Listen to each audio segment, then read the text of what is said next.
you start talking. Thank you. Okay, pinagpalang araw po sa lahat sa pangalan nating Panginoon. At this point, isa pong karangalan na makasama dito sa ganitong pagkakataon para mapag-usapan namin itong topic na ito, which is historically more reliable, the Bible or the Quran. So, ito po ay isa pong usapin na dapat po mapagtunan ng pansin, especially in delivering some pieces of evidence to prove that, okay? So, sisimulan po natin ito sa ilang punto na dapat po natin mapag-isipan. And because the time is fleeting, mabilis lang, magbibigay lamang po tayo ng mga punto na masasabi natin bakit ang Bible ang more historically reliable than the Quran. Una sa lahat, we've got philosophical arguments for the reliability. Paano po natin masasabi po dyan? Point 1. Yung nature of revelation and testability. Sa Bible, the Bible ties its theological claims to verifiable historical events. Kahalimbawa na po dito yung muling pagkabuhay ni Kristo. By placing itself in specific historical context, the Bible opens itself to scrutiny and historical testing. Siyempre, andyan po yung nakakabit po dito yung historical claims, katulad na lamang yung muling pagkabuhay ni Kristo na mayroon na siyang central teaching ng Christian message. How about the Quran? The Quran claims to be a direct and eternal word of God but does not ground its theological authority in verifiable historical events. Halimbawa na lamang po yung ibang punto de vista may kinalaman saan kay Jesus sa Islam, for example na lang, na kung saan I even asked some Muslim friends kung meron ba silang may papakita na historical data na nagpapatunay na itong si Isa ng Quran ay nag-exist. But as of now, until today, wala pa rin. But I hope that our Muslim friend Mr. Domer or Light of Sunnah will give his best on delivering this. Unlike the Bible, which involves multiple authors writing in varied historical contexts, the Quran is solely based on Muhammad's testimony of angelic revelation nang walang independent verification. Next one, philosophical coherence and openness to criticism. You see, ang Bible, talagang open siya sa criticism. Lalo na pagdating halimbawa sa mga discussions ko sa mga atheist friends natin, open na open ito sa criticism, so to speak. Siyempre, Luke's Gospel, for example, begins with an explicit statement about investigating eyewitness accounts na matatagpuan sa Luke chapter 1 verses 1 to 4. How about the Quran? The Quran discourages critical inquiry into its origins, focusing on its linguistic beauty as evidence of divine authorship. So, unlike the Bible na open sa criticism, ang Quran po hindi.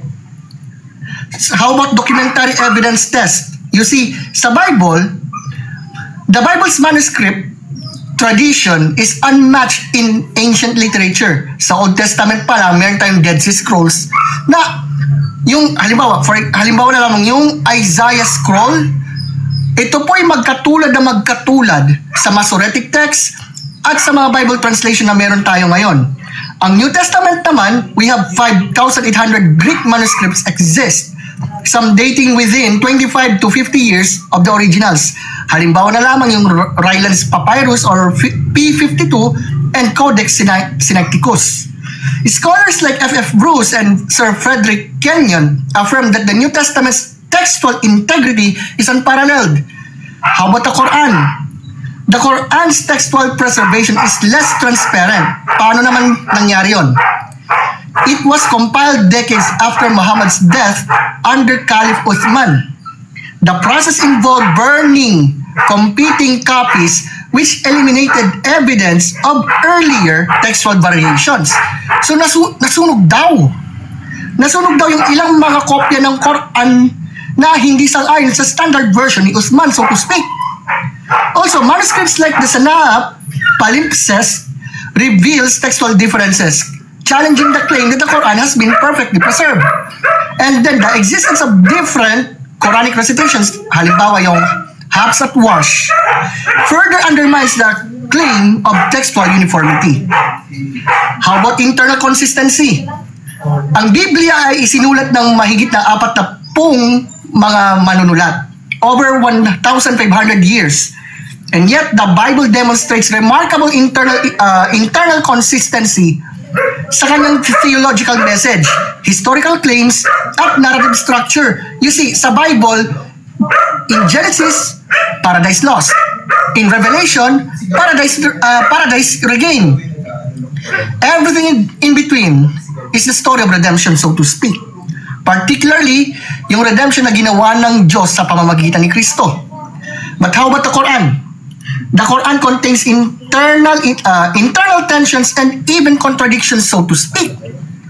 Alam nyo, kahit diyan napapasok yung tinatawag na abrogation. Also, meron misunderstanding of biblical narratives. Halimbawa, yung tungkol kay Mary na ina ni Kristo, si Miriam sa Quran, pero kapatid siya ni Aaron at ni Moises. So, how can our Muslim friends justify that? Siyempre, we've got historical evidence gaya po dun sa Bible, so to speak. Sa Old Testament, we've got Tel Dan Steel na nagkumpirma sa existence ni King David. Sa New Testament naman, we've got Pool of Bethsaida at saka yung inscription ni Pontius Pilate. Hindi mawawala dyan yung mga non-Christian sources such as Josephus and Tacitus corroborated key details of Jesus' life, gaya ng kanyang kamatayan sa krus sa pamamagitan ni Poncio Pilato. But in the Quran, lack of corroboration naman. Paano? Sa halimbawa, Surah chapter 89 verse 6 to 8, no? It describes Iram, the city of pillars, pero walang archaeological evidence na sumusuporta dyan. Bukod dito, the Quran claims Pharaoh's body was preserved as a sign, Surah 1092, pero walang ebidensya na nagpapatunay that a mummified Pharaoh was discovered in this context. And syempre, hindi mawawala yung eyewitness testimony na kung saan ang Biblia ay nagdedeklara na mayroong mga nakasaksi sa mga pangyayari. Like for example, about the death and resurrection of Jesus, for example na lang.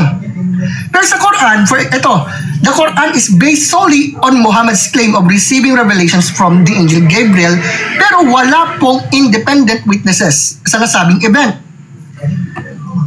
Ngayon, to end this, bago tayo matapos dyan, kung titingnan naman natin, yamang more reliable naman kasi ito based on historical approach. Why the Bible's record of Jesus is more reliable than the Quran's isa? Diyan po tayo mag-focus dito at this point of time. Sa biblical Jesus, you see, meron tayong eyewitness testimony. The Gospels were written within the lifetimes of those who knew Jesus. We have external sources. Nabanggit na po kanina sina Tacitus, Josephus, at maging mga early Christian writings noong 1st to 3rd century. We've got that. We've got also archaeological findings like yung mga inscription tungkol kay Pontius Pilate, Tiberius, existence ng Bethlehem, Nazareth, Jerusalem, you name it. How about the Quran? The Quran's depiction of Isa diverges significantly from historical records. Like for example, yung Surah 4:157 kung saan sinasabing si Kristo daw ay hindi namatay by means of crucifixion. Pero kinukontra nito yung well-attested historical evidence dyan. Pangalawa, Isa in the Quran lacks the historical grounding of the Jesus of the Gospel accounts. Wala pong eyewitness accounts, wala pong corroboration doon sa Quranic version nito. And also, the Quranic portrayal seems influenced by the apocryphal writings, gaya ng so-called Gospel of Thomas, so-called Gospel of Philip, so-called Gospel of Mary, and the rest of it. So you see, kung titignan po natin ito, the Bible is more historically reliable kaysa sa Quran. Bakit? May 4 points tayong mapapansin. Point 1, extensive manuscript evidence demonstrating faithful transmission. Point 2, internal consistency across diverse authors and centuries. Point 3, corroboration with archaeological discoveries and external historical sources. And lastly, eyewitness testimony and detailed historical events or context, particularly concerning Jesus. So, at this point, patunayan natin dito that the Bible is truly more reliable in historical context rather than the Quran. Good day, and Jesus is Lord. Thank you so much.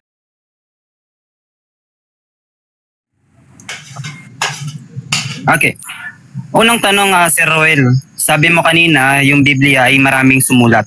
Okay. Tanong ko, Brother Roel, ang Biblia ba ay naglalaman ng maraming unknown author o hindi? Okay. To answer that question kasi, based on the historical Mr. Moderator. Let me answer po. Okay lang? Objection. Okay. Yes, I believe that. Na may mga nagsulat talaga na known authors. Unknown, I don't know for sure. Pero titingnan natin yan based on the historical data. Thank you. Okay, next question ko, Mr. Moderator. Kapag ba may unknown author, papaano mong mapapaniwalaan na yung mga nakasulat dito, yung mga sinulat ng unknown, ay mapagkakatiwalaan? Okay, as I answered that already, concerning to the known authors, so to speak, no, unahin ko muna yung known authors, no, meron tayong mapagbabatayan based on eyewitness accounts and the rest of it. And even they are unknown, pwede nating matingnan yan based on historical facts. Like for example, archaeology, ancient documents, you name it. Thank you. Okay, next question. Ginamit mo yung Sister of Aaron sa Quran. Tanong ko, sinong scholar ang nagsabi na ang tinutukoy doon na Aaron o Aaron ay biological na kapatid ni Mariam? I think na-miss mo yung point ng aking contention. Concerning to that, I guess you must have to answer that later on. But concerning to doon sa sinabi doon sa passage. Mr. Moderator. Yes. Nag-object Yes. pa. Naghahanap ako ng pangalan kasi sabi niya, ang punto niya kanina dito sa Sister of Aaron ay mali sapagkat yung Aaron na tinutukoy dito ay sa panahon ni Moses. Ngayon ang tanong ko, sinong scholar ang nagsabi na ang tinutukoy dito na Aaron ay biological na kapatid ni Maria? Sinong scholar? Okay. So before you answer the question, Sir Roel, I would just like to ask any counter objections on your end. Ang point kasi ng aking presentation, yung internal consistency. I just compared those two books, the Bible and the Quran. Ang present ko doon, bakit ang Quran ay may internal inconsistency ay dahil doon sa misunderstanding sa biblical narratives. Namely, for example na lang, tungkol kay Maria. Yan ang point ko. Sige, my verdict on this one is we'll just proceed with the next question as I feel like yung position ni Sir Roel is being strawman in this position if we will proceed with the same question. Next question, Light of Suna. Okay, binanggit niya kanina, sinabi niya patungkol doon sa wala daw eyewitness sa Quran. Kapag ba walang eyewitness, Sir Roel, unreliable na? Yes or no? Pakiulit yung tanong. Sorry for that. Pause time tayo. Time tayo. Okay, ito yung pause tanong time. ko. Light of Suna, wait lang. Pause time tayo. This is merely a clarificatory or papaulit lang naman yung tanong. Yes, Light of Suna, continue. Okay. Yung tanong ko, binanggit niya kasi kanina ang Quran ay walang eyewitness. Okay, yung particular event sa Quran, wala daw eyewitness. Ngayon ang tanong ko, Sir Roel, kapag ba walang eyewitness, ay hindi na totoo? Yes or no? I think malinaw naman ang sagot dyan. Yes, bakit? Kasi kung titingnan naman natin yung concerning to the eyewitness accounts, mapapansin natin historically, remember the term history. We are talking about yung dami ng mga nakasaksi, dami ng mga nakakita, dami ng mga taong nakarinig, and mga tao na daming nagsulat. Yun na yun. Thank you so much.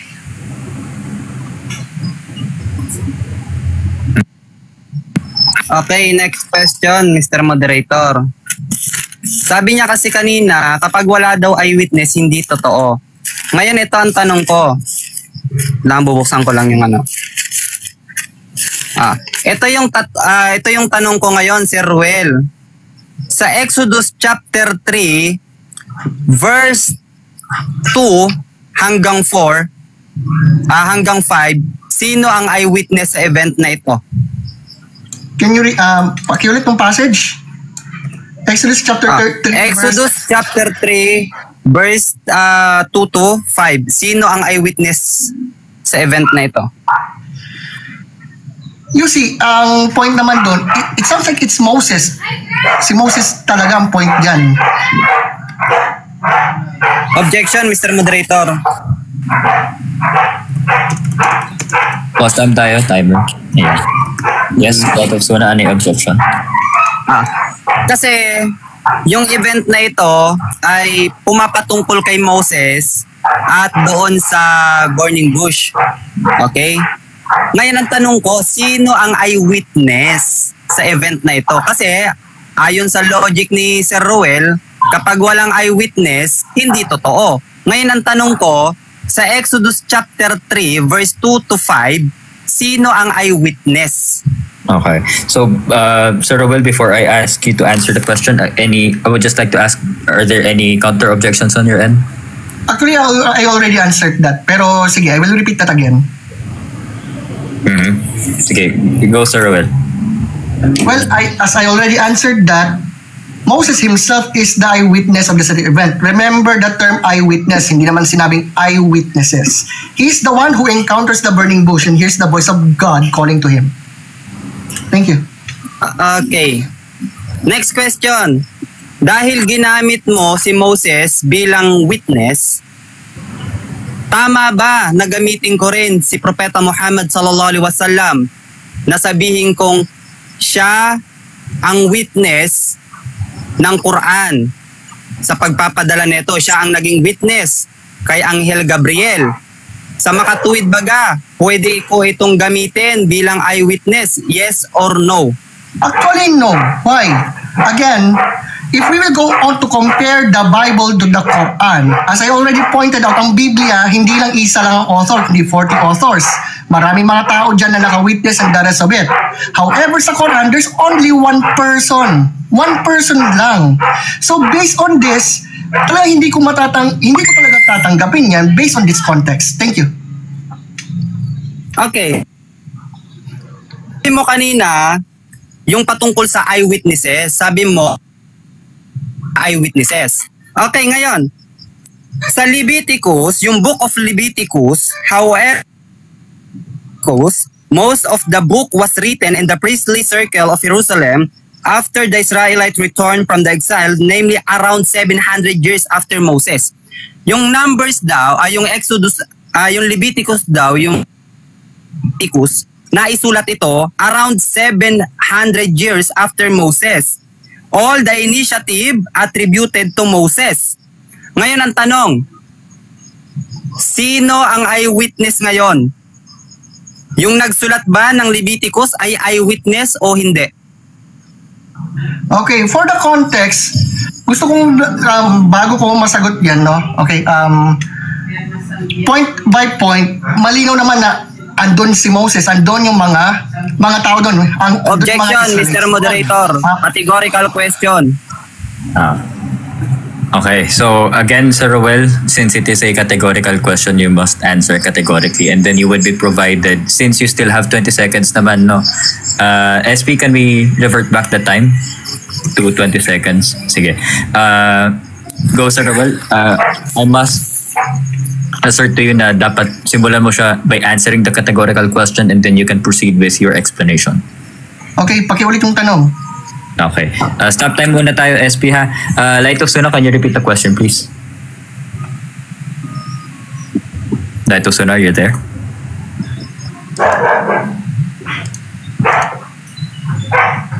Kapatid na Light of Suna? Nawala yata yung signal. Nawala ata. So again, habang iniintay natin si Light of Suna. Putol-putol, wait lang kasi napuputol-putol lang ako. Sige po. Sabihan nyo lang po kami kapag... Ayan, okay na siguro, okay na. Ayan, sige po. Continue po tayo. Paulit lang po ng tanong, Light of Suna.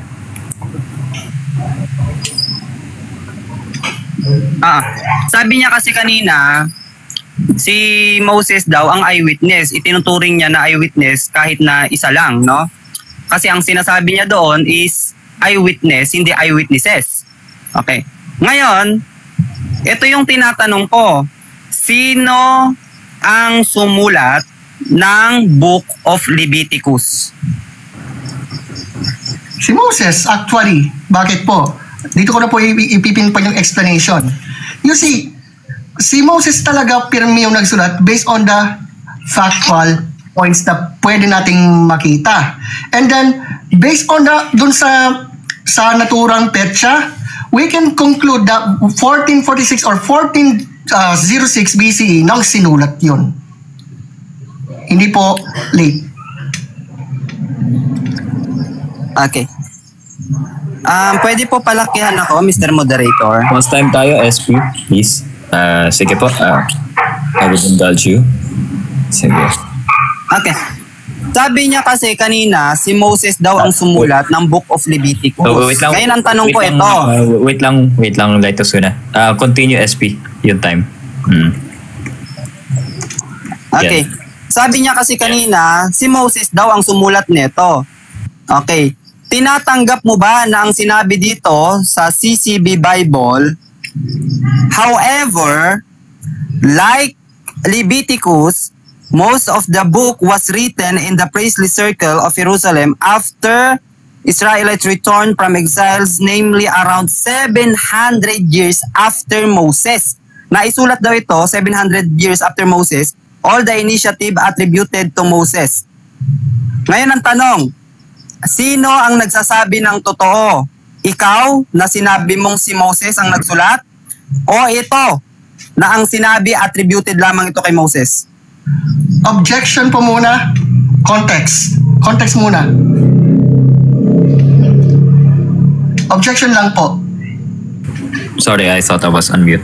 Okay. Sige, anong objection, Sir Ruel? Well, nasagot ko na kanina tungkol sa 1446 and 1406. So nagbase siya doon sa isa sa mga salin ng Bible. So I need to know kung anong version o salin ng Bible 'yan so that I could check it to myself. Moreover, Counter objection, Mr. Moderator. Wait lang. Pwede ka mag-counter objection, Lightos Una, but patapusin natin si Sir Ruel sa objection niya. Yes, Sir Ruel, continue with the moreover, kung titingnan kasi, naging mapamili lamang doon sa isang salin lamang ng Bible as if ito po ay nagpapatunay sa kanyang case. But anyway, yun lang naman. Okay. Sige, what's your counter objection, Lightos Una? I can also answer that later. Counter objection ko, ang topic namin Bible, hindi version. Hindi namin patutunayan kung anong version ang most reliable. Okay? Mm-hmm. Okay. Ayan po, Mr. Moderator. Okay, sige. Akala ko may kasunod pa. Alright. Sige. I think at my verdict on this one, tama, napasok pa rin naman sa tema, given that ang tema niya naman is which is more reliable, hindi naman specific to isang translation or isang salin ng Biblia. So I think the question needs to be answered by Sir Ruel. Sir Ruel, what's your answer for the question? Pakiulit yung tanong kung sino yung nagsasabi ng totoo? Yun ba yun? Yes. Paulit daw po, Okay, Sir Lightos Una. Sabi niya kasi si Moses ang nagsulat ng book Leviticus. Samantalang dito, ipinablish dito sa Bible na ito, okay? Kapakita ko lang yung publisher ha. Ayan no. Ipinablish yan dyan. Ngayon, attributed lang daw kay Moses. Ngayon ang tanong, sino ang nagsasabi ng totoo? Ikaw na sinabi mong si Moses ang nagsulat? O itong mga scholar na nagsasabing lahat ito ay initiative lamang? Actually, if I will go on to compare those things, I think meron po akong basis kasi. That's why I can go on to say yes, it is na nagpapatunay na talagang 1446 to 1406. Take note, hindi lamang po isa lamang yung isang salin ng Bible na pwede nating mapagbasehan dyan. Especially when we are studying those materials, especially archaeological facts. Thank you. Alright. Okay, so I think that concludes your time, Lightos Una, for your first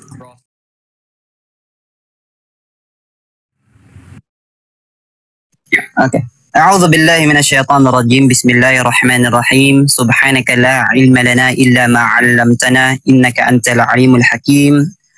رب اشرح لي صدري ويسر لي أمري واحلل عقدة من لساني قولي. Assalamu alaikum warahmatullahi wabarakatuh at magandang gabi sa lahat ng ating mga kababayan. Ngayon ay hindi ko muna ire-rebat yung mga sinabi niya. Okay? Ngayon, ang topic namin, which is historically more reliable, the Bible or the Quran? So ang Quran po, kapatid, mga kababayan, ang salitang Quran ay galing sa Arabic word na ang root word nito ay iqra. Galing sa salitang yung Quran ay galing sa salitang iqra. Mula sa root word na qiraah.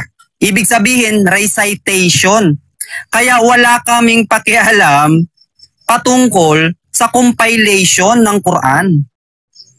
Sapagkat ang Quran ay hindi po nakapokus doon sa written. Kundi ibinaba ito ni Allah Subhanahu wa Ta'ala hindi bilang isang aklat. Ibinaba ito ni Allah Subhanahu wa Ta'ala hindi bilang isang aklat, kundi bilang isang recitation. Minimemorize ito at mayroon po kaming chain of narration. No? Kami lamang ang nag-iisang relihiyon sa buong mundo na mayroong chain of narration mula kay Propeta Muhammad. Ito po ang history ng Quran. Ang history ng Quran ay ibinaba ni Allah Subhanahu wa Ta'ala ang revelasyon sa pamamagitan ni Anghel Gabriel. At si Anghel Gabriel, sinasabi niya kay Propeta Muhammad sallallahu alaihi wasallam ang mga kapahayagan. At si Propeta Muhammad sallallahu alaihi wasallam ay pinakakabisado niya ito sa kanyang mga sahaba o mga disipulo. At libo-libong mga disipulo ang nakakabisado nito. Mula kay Abu Bakar, kay Uthman, kay Zaid bin Thabit, kay Jamal, at napakarami pa, kay Muadh bin Jabal, libo-libo. Kaya kami, alam namin kapag ang Quran ay pinalitan kahit isang letters, alam namin. Dahil again, sa panahon natin ngayon, bukod tanging ang Islam lamang ang nag-iisang relihiyon na mayroong paaralan na exclusive lamang para magkabisado ng Quran. At taon-taon, libo-libong Muslim ang nakakagraduate sa pag-aaral ng Quran at ang tawag sa kanila ay mga hafiz o mufaz. So ngayon, naipaliwanag na natin yung Quran, binanggit kanina, tinalakay natin kung ano ang Quran. Ngayon, titignan natin yung ilan sa mga historical na pangyayari sa Quran, no? So ito po, yung city of Iram na binanggit kanina, okay? Yung city of Iram na binanggit kanina ni Sir Ruel, actually hindi ako nagre-rebat sa kanya, kaya lang kasama talaga to sa presentation ko. At ito'y kanyang pinatch kanina. Sabi dito, city of Iram, another example of historical record can be found in the chapter 89 of the Quran, which mention an ancient city called Iram. Have you not seen how your Lord dealt with the ad of the city of Iram with lofty pillars, the like of which were not produced in the land? Apart from being mentioned in the Quran, there were no historical record about this city Iram. The name itself was obscure even during the time of the prophet himself, which led to a number of speculation about its possible geographical location. Some commentators of the Quran went to the extent of suggesting that probably Iram was the name of a hero of the Ad. The researcher founding of published by the official journal of the American National Geographic Society in December 1978 have conclusively shown that Iram was a city. In 1975, Dr. Paolo Mattias of the University of Rome, director of Italian Archaeological Mission in Syria, hits archaeological jackpot. In the ruin of a place apparently destroyed in the 23rd century BC, he came upon the greatest third millennium achieved over unearthed.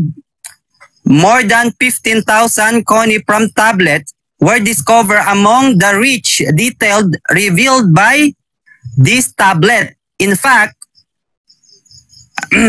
that Ibla used to the trading links with Iram. It is inconceivable how Muhammad could describe currently in the Quran the physical features and the level of architecture of a people who live in an ancient city was destroyed 3,000 years before he was born. Yung body of Pharaoh, sinasabi niya kanina na wala daw nag-aral, walang pag-aaral patungkol dito. The body of Pharaoh, the Quran has explicitly recorded about what has become of the body of Pharaoh.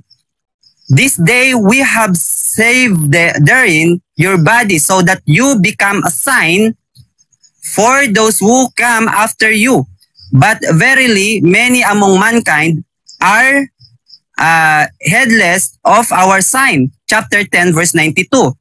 In the verse that God's intention of bringing the body of Pharaoh out of water rather than leaving its decaying or being eaten by the sea animal is to give a lesson to future generation. What is amazing that when the Quran was transmitted to man by the Prophet sallallahu alaihi wasallam, the bodies of all the Pharaoh were in their tomb in the necropolis of Thebes on the opposite sides of Nile from Luxor.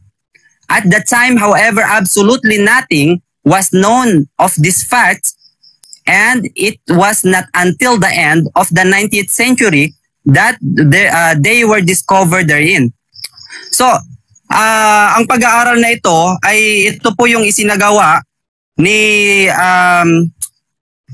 Maurice, okay, ni Professor Maurice o isang scientist.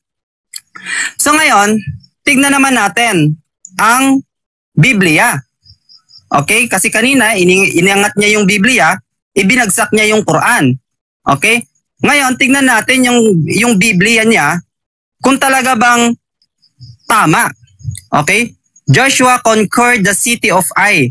Joshua chapter 8 verse 28.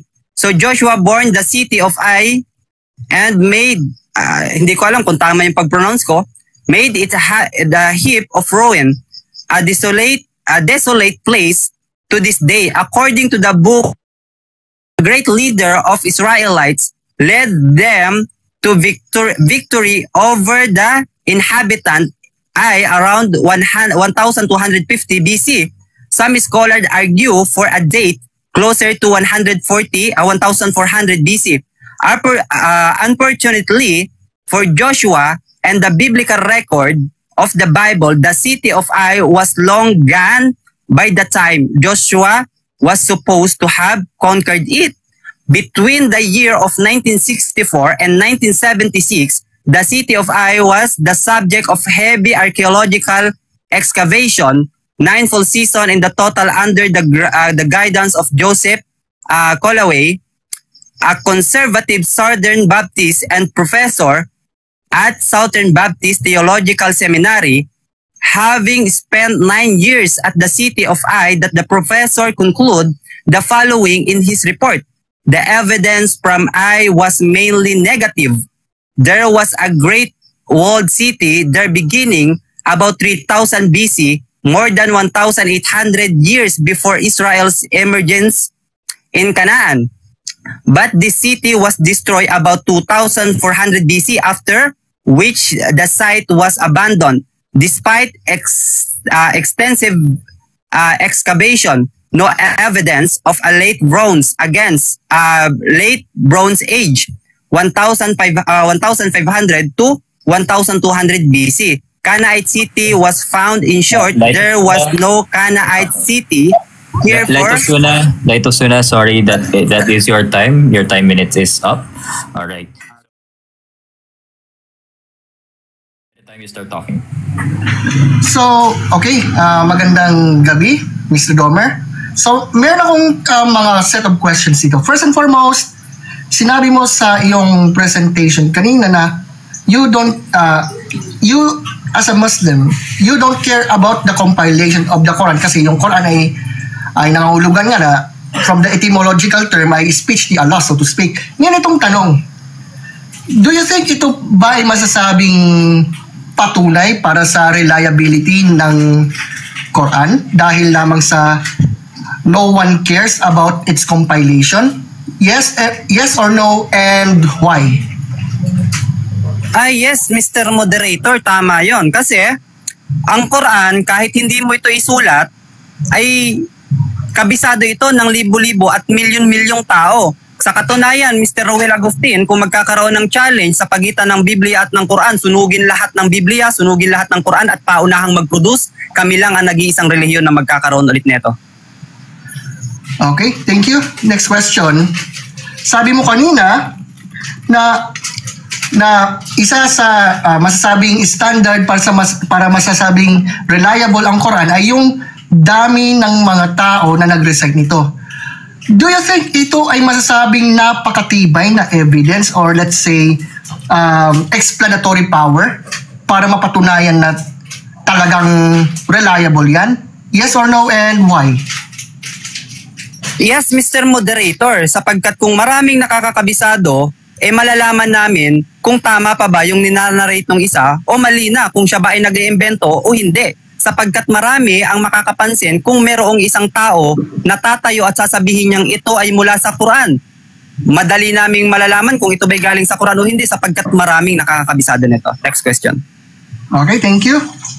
Another one, paano mo nasabi na yung Quran, which is yung book, sige, context tayo, no? Context. Yung book na Quran na meron kayo ay pareho lamang sa Quran na, let's say, supposedly written by the time of Muhammad batay sa historical data at documentary evidence. How did you know that? Yes, sapagkat yung recitation na gamit namin ngayon, Mr. Roel, ay ito yung pamamaraan sa panahon pa ng Propeta Muhammad sallallahu alaihi wasallam na pinagpasapasahan namin hanggang sa kasalukuyan. Next question. Can you, okay, next question. Pwede ka bang magbigay ng isa sa mga halimbawa ng masasabi natin ng mga manuscript evidence na nagpapatunay na yung Quran na yan, meron nang nag-exist, let's say, 10, 20, 30 years after the time that was written? If meron lang. Kung meron, ano yun?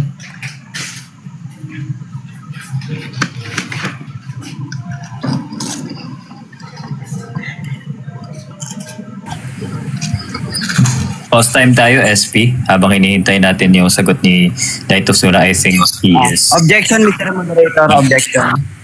Yes, Light of Suna, what's your objection? Mag-ano lang siya, Mr. Moderator, magtanong lang siya, wag siyang mag-request. Okay. Sir Roel, can you repeat the question for me, please? Okay. Dahil nga may kinalaman kasi ito, sabi ko nga sa context ito ng manuscript evidence, can you give me an example of the said manuscript of the Quran na pwede nating makonsidera na pareho ito sa Quran na ginagamit ngayon? Yan lang. Okay. So with that objection from Light of Suna, do you have any counter objections, Roel, before I provide my verdict?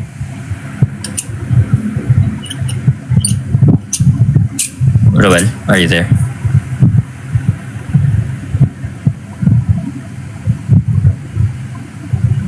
Roel? Hello. Nawala Yes. yata. Yes. Do you have any counter objections before I provide the verdict? Signal yung problema. Hello? Am I audible? You will die in Domino Sensei Ilo.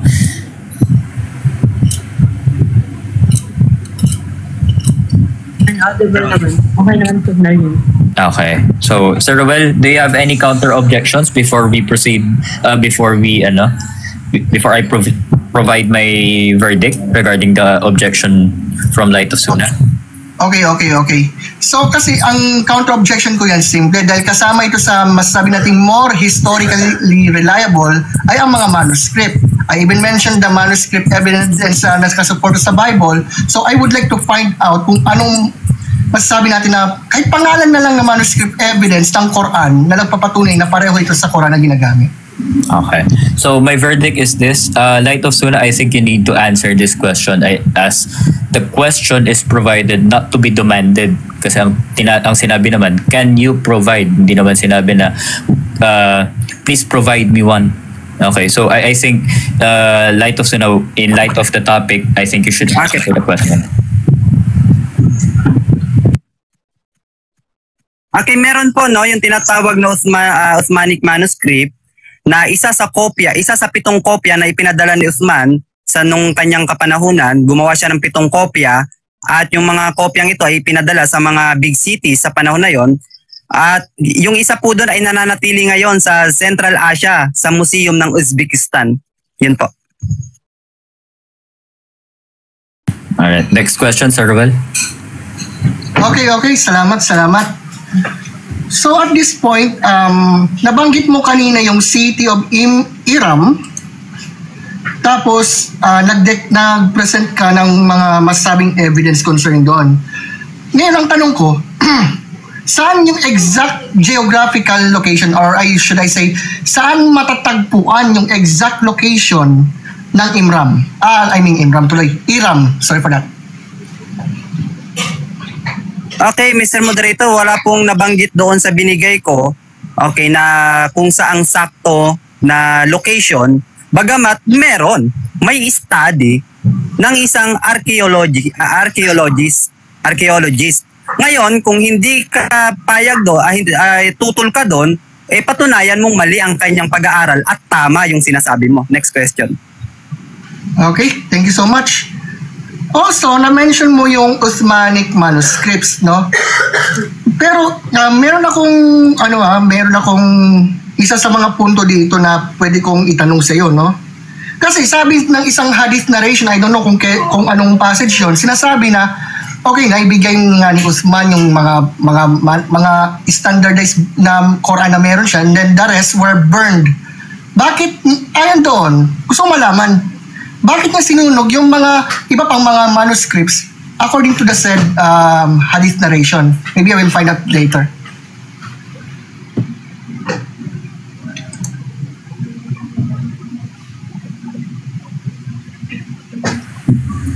SP, pause time tayo habang hinihintay natin si Light of Suna. Light of Suna, are you there? Yes, malinaw po ba yung boses ko? Pwede paki-post time muna kasi nawawala yung boses. Yes, sige. We will proceed the time pag okay na yung signal mo. Okay na ba? Can you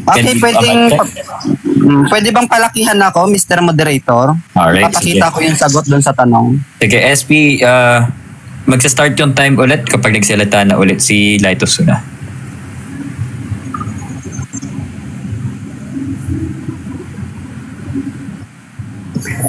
Okay, Mr. Moderator, ito yung sagot ko sa kanya. Ang sinunog po ni Uthman ay yung mga kopya na hindi nila alam kung saan galing. Mga materials, ayan o. Mga nakatabing personal na kopya. Pero yung original na galing kay Hafsa, ibinalik po nila, ayan o. Muli nilang ibinalik kay Hafsa ang original. Hindi po yung original ang sinunog. Next question. Okay, thank you. Next question. Paano ka makakasigurado na yung Uthmanic na manuscript na yan ay talagang naglalarawan sa original content ng Quran na naisulat nung panahon ni Muhammad noong 7th century? How can you be sure? Kumbaga, paano ka nakakasigurado? Opo, nakakasiguro ako sapagkat hindi tumutol yung mga sahaba na nakakakabisado ng Quran. Okay, sabi ko nga kanina, libo-libo sa mga disipulo ni Propeta Muhammad sallallahu alaihi wasallam ang nakakakabisado ng Quran. Ngayon, kung may problema doon sa ginawa ni Usman, bakit hindi sila nagreklamo na Usman, mali itong isinulat mo rito. Hindi ito tama. Wala ito. Next question. Alright. So, I bet this will be my last question. So, nasabi na sapat, palagay mo ba sapat na masasabi yung pagmemorya ng Quran para mapatunayan yung reliability nito? O hindi, and bakit? Yes, sapat na yon, Mr. Moderator, sapagkat ang mga nakakabisado nito at pinagpasapasahan ay mula pa sa panahon ni Propeta Muhammad na nakarating sa panahon namin ngayon. Mas kung kumpara naman sa Quran, mas mapagkakatiwalaan ng Quran kumpara sa Biblia na punong-puno ng mga unknown author na hindi mo alam kung saan nila pinagpupulot yung mga pinagsasabi nila.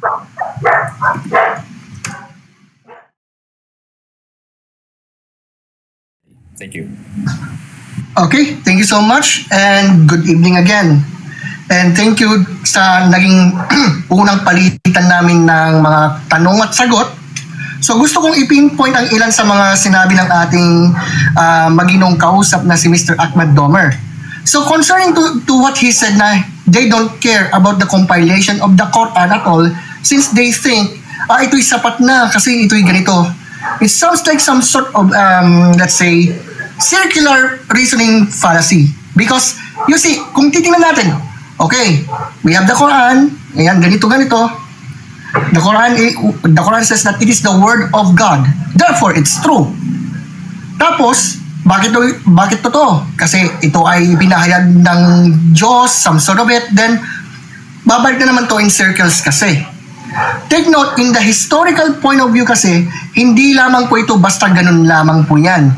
Kaya nga, why I am asking those questions about the, let's say, the reliability of the said book that we are critiquing here.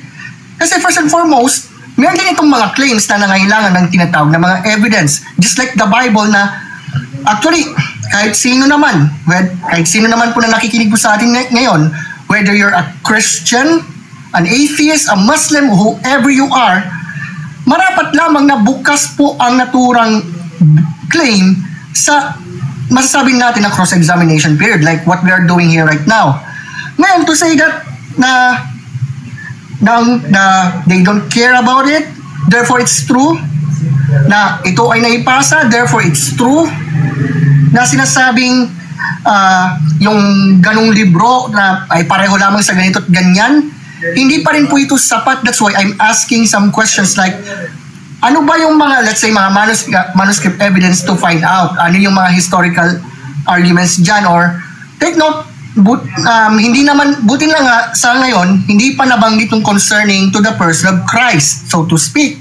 But let us see mamaya sa rebuttal if he can provide us any historical case for Isa of the Quran. Also, concerning to doon sa doon sa city of Iram pala, gusto ko i-pinpoint kaya naitanong ko yung geographical location nito. Okay? So, gusto ko maitanong ngayon, pasensya na po sa aso namin na tumatahol, sorry. The exact location of Iram kasi na nakaulat sa Quran ay speculative. Several possibilities include the following. Yung Rub al-Khali na vast desert is a likely candidate due to its historical association with the people of Ad and the legends of Ubar. Pero doon pa nga, meron pa, southern Yemen daw ito. The ancient kingdom of Hadramaut and nearby regions have yielded archaeological evidence of advanced pre-Islamic civilization. O baka naman sa Dhofar region na nasa Oman. Known for its historical connection of the frankincense trade, the Dhofar region is another plausible location. But then, meron pong current debates and limitations kasi dyan, so to speak. Ito ba historical o mythological? And also, nabanggit niya yung tungkol sa sino yung eyewitness dyan, ganito. Remember, my friends, I already told that the Bible was written by more than 40 authors in the span of 1,500 years. So, hindi lamang po iisa lang. Bagkus, there are many of them. That's why I pointed out the example concerning to the reliability of the Bible compared to the reliability of the Quran. So sometimes I'm even asked a certain question to myself na kung ikukumpara ko yung dalawang librong ito, if I will be some sort of a historian na wala akong kung anong mga, let's say, supernatural bias na lang. For example lang, no? For example. And I will compare to the many eyewitnesses compared to only one. Saan po dito yung matatawag natin na katiwa-tiwala? Especially when it comes on the historical approach. And also, concerning to that matter, gusto kong ipinpoint ng mas malinaw concerning why the Bible's record is more reliable than the Quran. Especially concerning to the person of Christ. You see, kung titingnan naman talaga natin, I will go on to repeat this, nang sa ganun po ay maunawaan po ng bawat isa. Yung sa biblical Jesus na lamang, take note po historically more reliable ang pinaka-issue po natin dyan. And I will just give you examples. For example na lamang si Kristo Jesus. We've got eyewitness testimony kung saan pinipinpoint na the gospel accounts were written within the lifetimes of those who knew Jesus. We've got that. We've got also external sources kung saan nabanggit po dito yung mga writings ni Tacitus, Josephus, and the rest of some non-Christians, including Christian critics like Celsus. Also, we've got archaeological findings like nabanggit nga yung pangalan ni Pontius Pilate, yung Pool of Bethsaida, Bethlehem, Jerusalem, you name it. We've got all of it. But on the Quran naman, syempre, for example na lamang, yung Surah 4157, na isa lamang yung nagsulat compare doon sa kung ano yung mga nasaksihan noong first century. You see, the Quran denies the crucifixion, contradicting well-attested historical evidence. Take note, even some agnostic or even atheist experts, like even for example, Bart Ehrman na lang, he argued that the crucifixion of Christ ay historically attested. Kahit si John Dominic Crossan, they also concluded based on the evidence on the gospel accounts na talagang si Kristo ay namatay by means of crucifixion. Take note, we are talking about historically reliable. We are talking about reliability and historical aspects of it. Also, Isa in the Quran lacks the historical grounding of the Jesus of the Gospels. The Quran provides no eyewitnesses or corroboration for its claims about Isa. Remember, for example, yung Surah chapter 19 na sinasabi na Jesus was born in a palm tree, tapos nagsalta siya habang siya baby. It's just some sort of a copy from some sort of apocryphal writings. Ngayon, ang magiging contention dyan, bilang burden of proof ito para kay Mr. Domer, paano niya madedepensahan ang Quranic account of Isa? Siya ba talaga yung tunay na Jesus na nabuhay ng first century? Dito matetest yung pagiging reliable ng parehong aklat based on historical approach pa lamang yan. So, to conclude this one, hindi ko na po tatapusin yung time. Again, nandun pa rin po yung point of contention na sinasabi. Na ang Bible ay more historically reliable than the Quran dahil sa extensive manuscript evidence, internal consistency, corroboration with archaeological discoveries and external historical sources, and eyewitness testimony and detailed historical context. But the Quran, while significant within Islamic tradition, faces challenges of textual preservation, internal contradictions, and lack of historical corroboration. Ang pagsasabing ang ganitong libro ay totoo because the Bible or the Quran says so, hindi po yung sapat. And I think, I hope, sa rebuttal period na gagawin ng ating kaibigan, I hope he can provide any good case or get any good evidence na nagpapatunay sa historicity. Let's say for example, historicity ni Isa ng Quran. Doon natin titingnan kung talaga bang reliable ito or hindi. That's all for now. Thank you so much.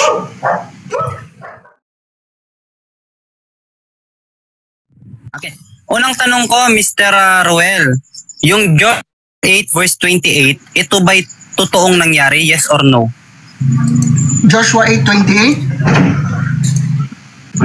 Well, yes. Okay. Kung totoong nangyari ito, sinong archaeologist ang nagpapatunay na yung Joshua chapter 8 verse 28 ay nangyari? Okay lang po mag-clarify bago ko sagutin.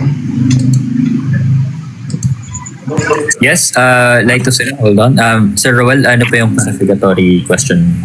Ano po Okay, yung hinanap ko kasi yung Joshua chapter, Joshua chapter 8 verse 2, tama ba? Chapter 8 verse 28. 28. Okay. Sige, Okay, continue na ba tayo, Sir Roel? Yeah, Alright, lang, sige. kailangan Continue ko time, lang, SB. sige, go for it. Joshua 8 Yun yung verse, tanong ko, Mr. Moderator. Chapter 8 verse 28. 28. Sabi mo, totoong nangyari. Oo, hindi mo pa... Sige. I think I already answered that as a yes. Okay, yes. Kaya nga ang tanong ko, sinong archaeologist, sinong historian pala, ang nagpapatunay na ito'y tunay na nangyari? Sinong historian? Mapapahaba tayo dito, but I guess hindi ko man maano yung kanyang name, but then we got identifying sites doon sa hindi naman sa I nga, tama. Yun nga, kung saan pinipresenta dito yung, let's say for anong pangalan ito? Objection, Mr. Moderator, objection. Pause time, SP. Yes, Titus Suna, what's your objection? Oo, kasi nasa debate kami, tapos ang topic namin is historical reliability ng scripture. Ngayon, ang tanong ko, yung Joshua chapter 8 verse 28 ba ay nangyari? Sabi niya yes. Ngayon, naghahanap po ako ng pangalan. Sinong historian ang nag-confirm neto? Huwag niya sanang idaan sa laway lang. Kasi ako nagpagod ako magbigay, Mr. Moderator, ng mga evidence kanina ng mga pangalan. Yan lang yung tanong ko, Mr. Moderator. Sige, Titus Suna, okay, pamit muna. Sir Roel, any counter-objections before we proceed with your answer? Or before rather... Actually, pwede na nating sagutin yan. Pwede nang Okay, so sagutin. sasagutin nyo na lang. Alright, sige. Go, continue, Sir Roel. So, to answer the question of na naipresenta, I think I can consider Dr. Bryant G. Wood. Kung saan, ito background, he is a biblical archaeologist and research director of the Associates for Biblical Research. Yung grupo na ang aim to align archaeological findings with the Bible. Thank you. Alright, okay, next question, Titus Suna. Titus Suna, are you there? Pause time tayo, SP. Next question, nakamute pala ako. Ayan, Sorry. so tigil na pala. Ayan. Next question ko. Nagbigay siya ng pangalan ng isang biblical historian daw. Ngayon ang tanong ko, saang libro at anong page niya sinabi yung binanggit mo? Okay, I already mentioned a certain group na. Yung certain group. As of now, hindi ko pa nahanap yung libro o yung anumang article, but I can be as honest as with you for now na nabanggit ko na po na siya po ay research director ng Associates for Biblical Research. We can find it actually. Pwede natin makita yun.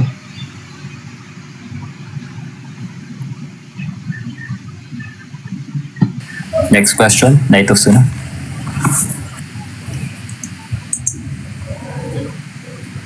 Suna? Are you there, Suna? Pause time tayo, SP. Pa-post time muna, Mr. Moderator, dahil nawawala-wala yung signal ko. Okay, sige. We'll do a mic check muna. Okay. Are you... Try mo magsalita. Hello, okay na ba? Yes, I think it's okay. Continue. Okay. Hello. Bismillah. Okay. Ngayon, eto, may babanggitin akong pangalan. Si Joseph Colway, isang Conservatory Southern Baptist professor at Southern Baptist Theological Seminary. sinabi niya sa kanyang aklat na Biblical Archaeology Review 1920, page 24, sinabi niya walang ebidensya patungkol dito. Nagsasabi ba siya ng katotohanan o hindi, Mr. Ruel? Actually, kung isa lang naman ang makikita natin, I think hindi. Kasi hindi, okay, bilang paglilinaw, Yan, Mr. Moderator. hindi, let me answer Okay. please. Let me answer. I think it was clear, Sir Roel, that he provided it as a categorical question. So I think you need to answer it first categorically and then provide your explanation as you. Sana, Mr. Moderator, unahin niyo yung categorical para hindi ako makapag-object. Alright. Sige. Again, SP can be provided 20 seconds. Again, Sir Roel, ang re-remind ko na sa'yo, no, please answer first the categorical. Then you can Pa-post provide... time muna, Mr. Moderator. Nawawala talaga yung signal ko. Yes, post naman as of the moment. Okay, so Roel, are you ready to provide your answer? Nasagot ko na kanina but I will go on to answer it again. Yes, okay. But please, again, start with the categorical and then explain your answer. Light of Suna, okay ka na ba para marinig mo yung sagot ni Sir Roel? Sir Roel, Light of Suna? Please confirm if okay na, no? Magsalita ka lang if okay ka na. But for the meantime, habang hinihintay natin na okay na ba yung signal ni Light of Suna, again, for our comment section, please be respectful towards the panelists, towards everyone else that you are mingling around dyan sa comment section. And please, no bashing. And please, huwag nyo naman bastusin kahit na sino. Ayan. And as well, for the supporters of either of the panelists that we have here for tonight, please share your love and share your coins to them kasi kita yung disparity between the two panelists as far as coins are concerned. No? So, Okay na ba? Okay na ba? Okay na? Alright, sige. Sir Roel, I think your time would commence by the time you're ready to answer the question. Again, start first with answering Okay na ba? the categorical. Nako. Light of Suna, okay na ba talaga yung signal ba?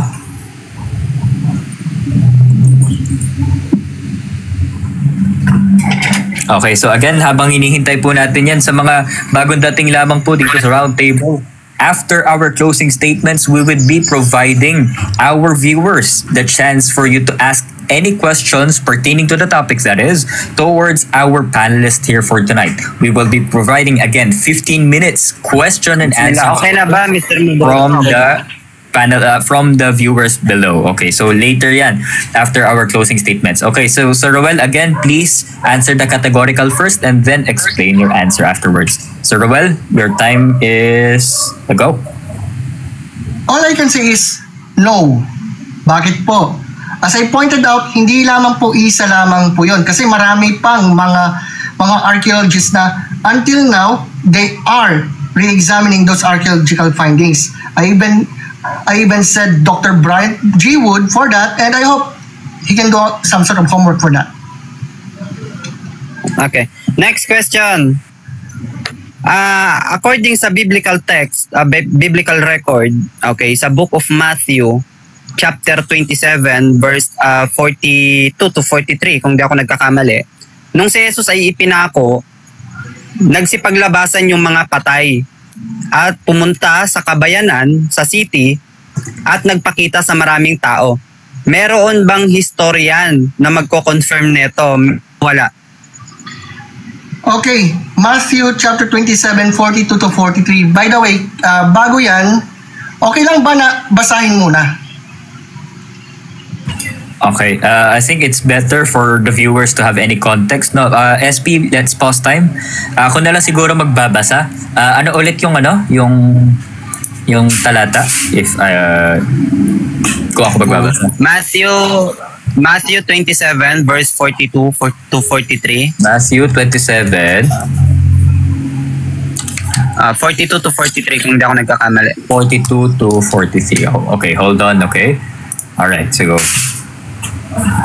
Alright, so again, this for the viewers, yung talata pong in question is Matthew 27 verse 42 to 43. Okay? He saved others, they said, but he can't save himself. He is the King of Israel. Let him come down now from the cross, and we will believe in him. He trusts in God. let God rescue him now if he wants him. For he said, I am the Son of God. Okay, again, that is Matthew 27:42 to 43. Okay. Wait lang, mali yata Mr. Moderator yung nabigay kong talata. Wait lang Ito-double check ko. Sige po. Okay. Ano ko lang Mr. Moderator I-double check ko lang kung okay lang. I think the best that I could provide you is 1 minute for you to double check kung ano yung talata na gusto mong ipunto dito. Sige, Light of Suna, you are provided with 1 minute to check or double check the verse that you're trying to point here.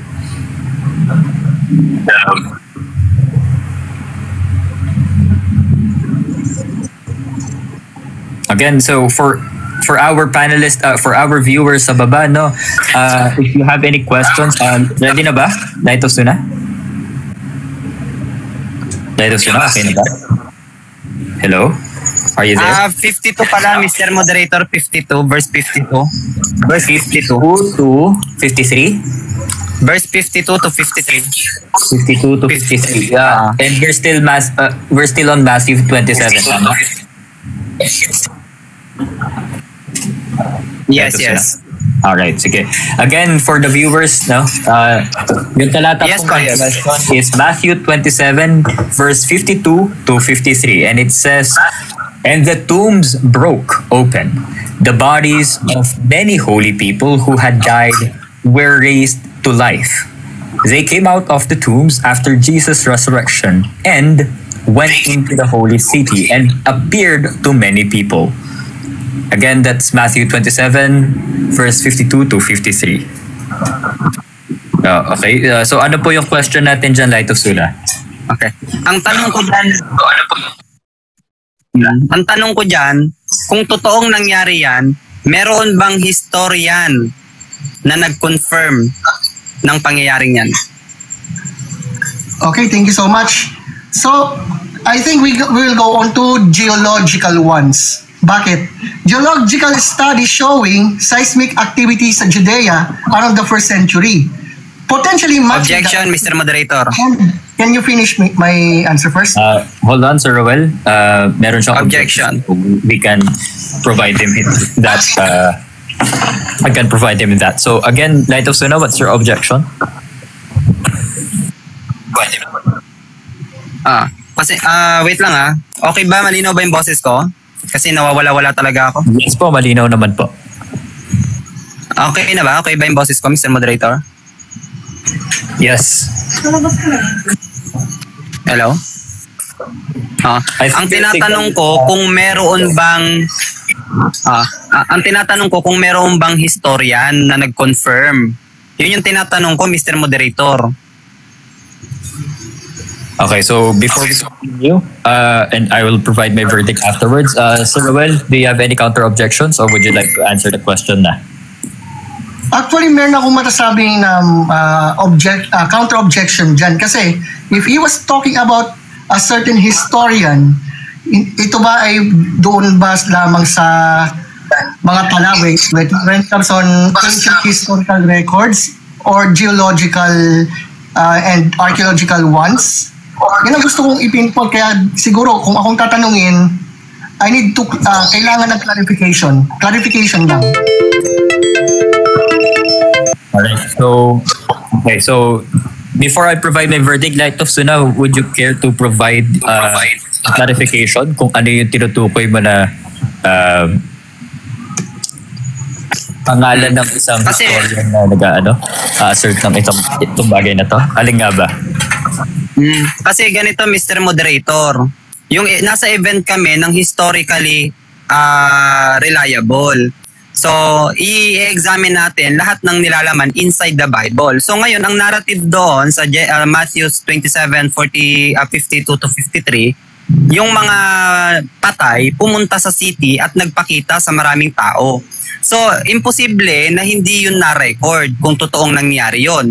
Imposibleng hindi na-record yun. Kaya nagtatanong ako, sinong historian ngayon ang nagko-confirm na totoong nangyari yun? Magbigay siya kahit sinong historian. Alright, so I think it's clear naman. Light of Sunan, medyo may feedback lang tayo. Pwede po. Alright. So, Sir Roel, I think it was clear from the questions from Light of Sunan in a general context, no, yung tinatanong niya.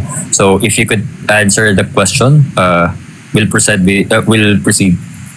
Okay, so sige. SP, let's provide that 20 seconds. Ayan.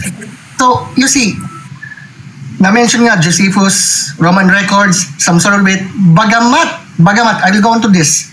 Bagamat walang direkta, may indirect naman din, like geological studies and then also theological ones. Ano ba yung issue doon concerning to what, ano bang intention ni Matthew concerning to that?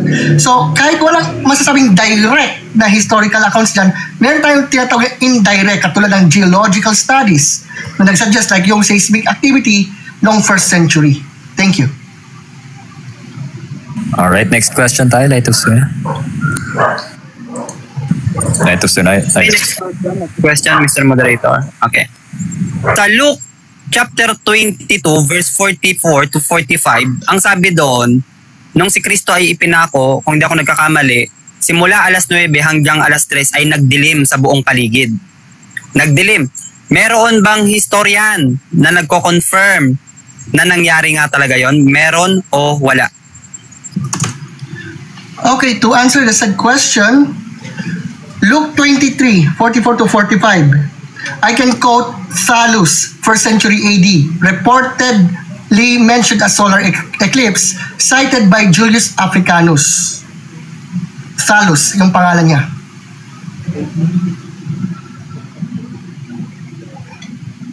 Okay, next question. Ginamit mo si Bart Ehrman. Okay. Pinaniniwalaan mo ba bilang source si Bart Ehrman? Yes or no? When it comes on historicity, especially to events like the crucifixion, yes.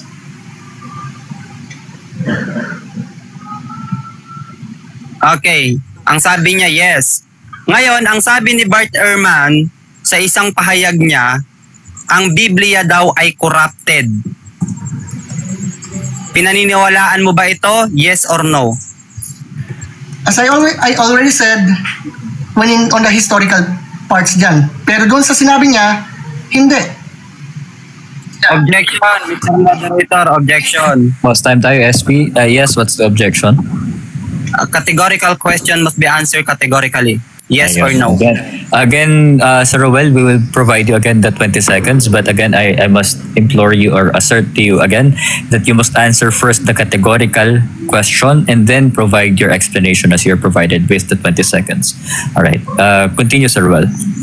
I already answered that na doon sa sinabi na the Bible is corrupted. No. Bakit po?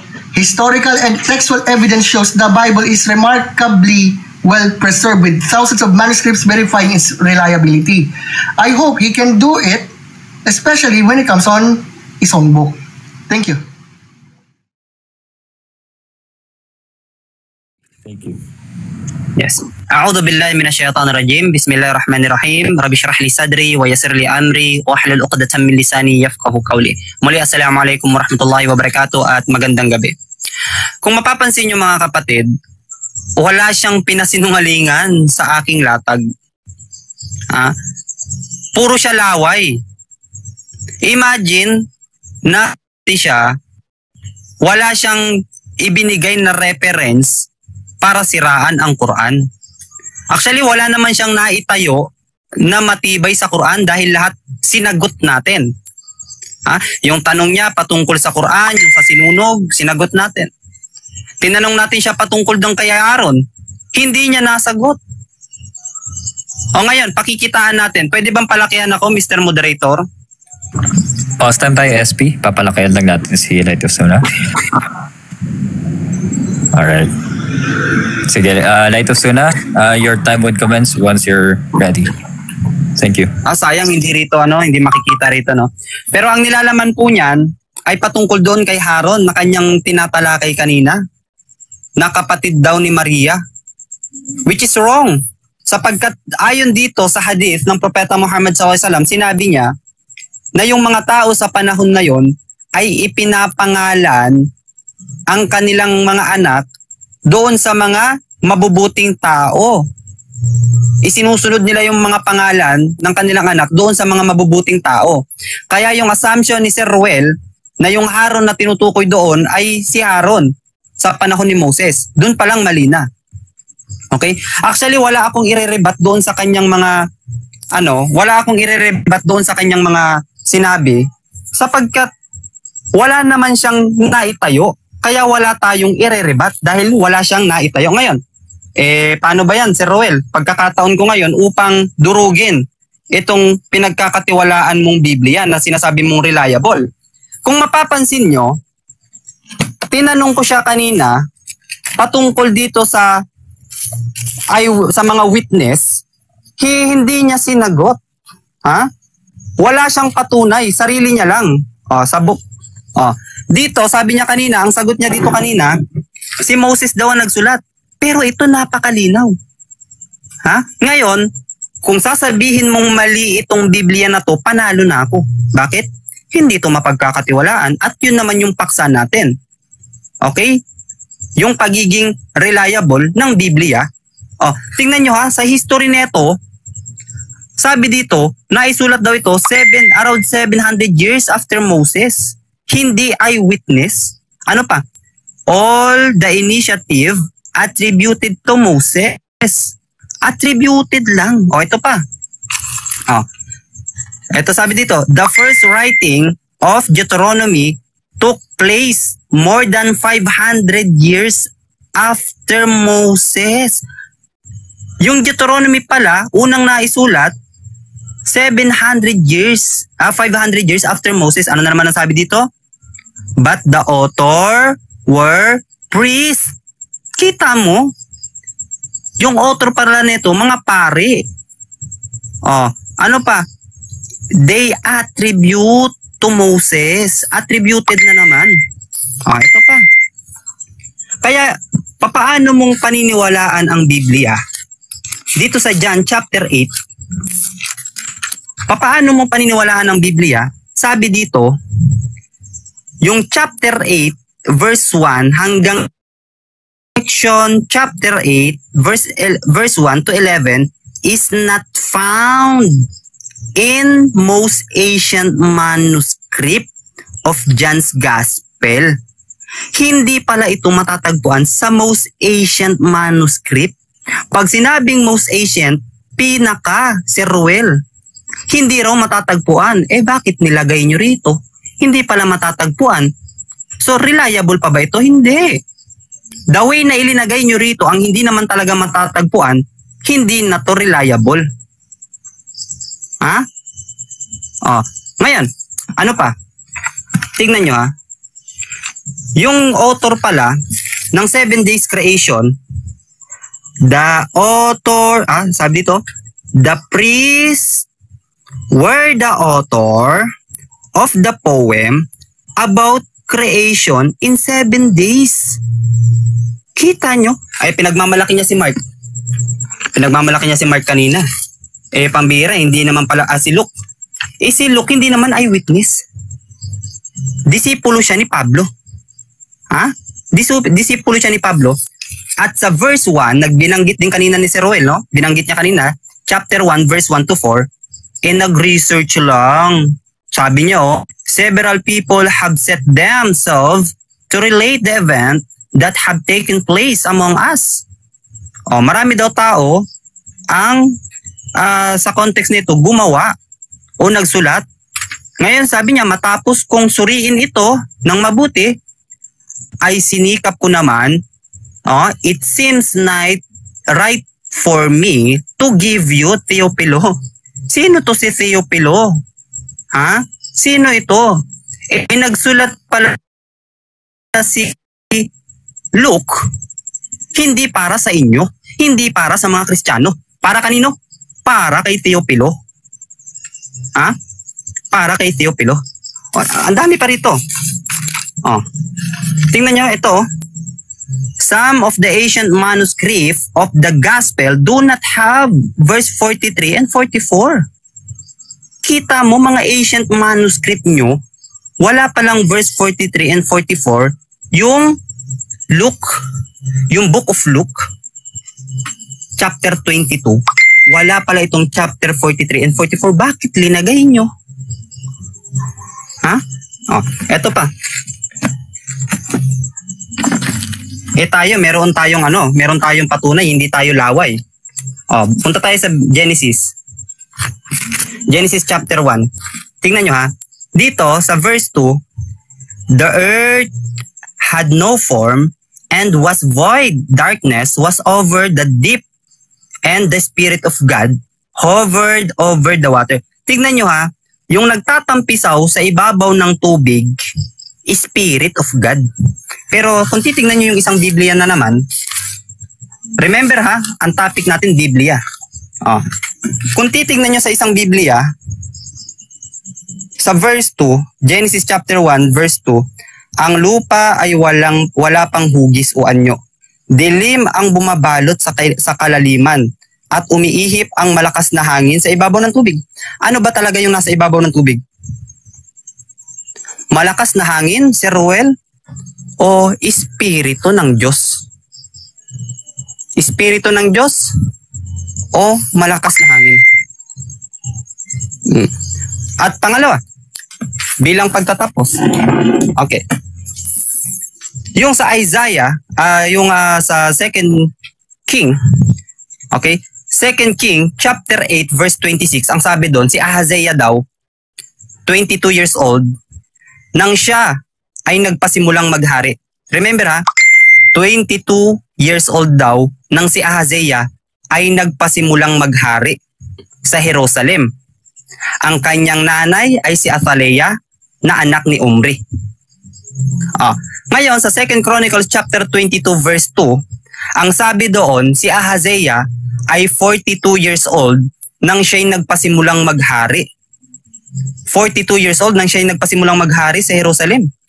Ang nanay niya ay si Athaliah na anak ni Omri. Ngayon saan doon yung totoo? 22 years old o 42 years old? Ay kung itatanong sa atin mamaya ni Sir Ruel, meron po tayong hawak na historical record niyan para patunayan na isa sa mga nabanggit kong talata ay talagang mali. Meron po tayo simula sa pagkabuhay ni Ahaziah, kung ilang taon lamang siyang naghari bago siya namatay, meron po tayong record nun. No? So ibibigay ko na po ang oras, Mr. Moderator, i-wave ko na po.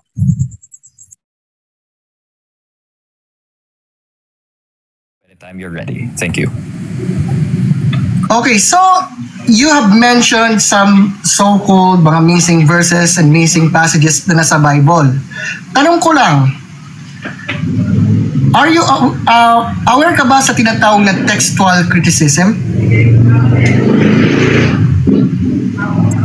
Yes, Mr. Moderator, aware po tayo dyan, no? At majority at halos lahat po ng scholar nagsasabi na marami talagang error sa Biblia, maraming isiningit, at isa na nga doon yung binigay ko, John chapter 8, verse 1 to 11. Next question. Okay.